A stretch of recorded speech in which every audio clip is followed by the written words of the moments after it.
Hello everyone, in today's video we are going to be learning how to create a slip knot for one of our basic crochet techniques. To start any crochet project, you will most likely need to create a slip knot on your yarn to actually use your crochet hook with your yarn. So for crochet in general, you're going to need your yarn or your string, and you will need a certain size hook. We'll talk more about that in a later video.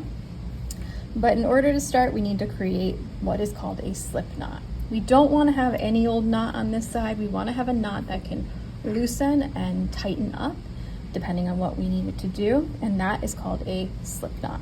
So to begin, I'm going to show you a slow motion way and then a quicker way.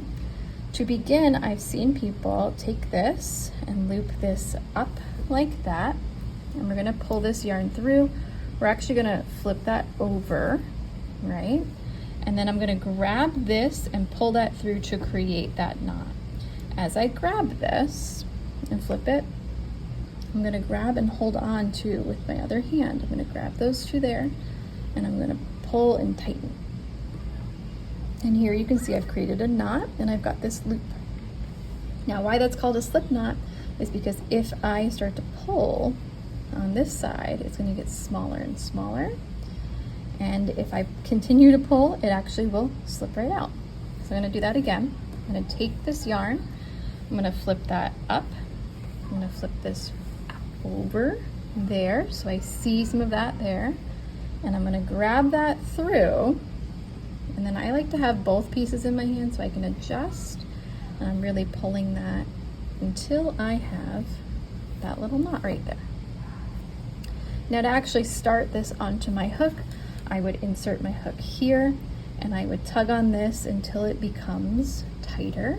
You don't want it super duper super tight on that. You want it to be a little bit looser, and that's where you're going to be able to start your project.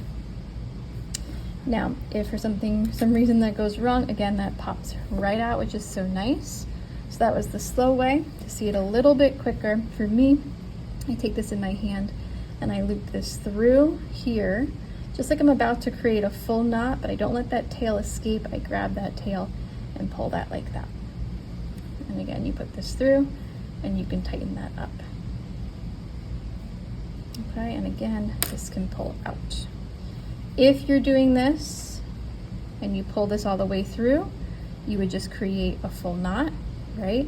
Which cannot pull out. So you do not want a knot like that. So instead, I'm gonna come through.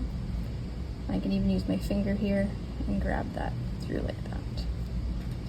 So two different ways, one in your hand and one by looping on the table.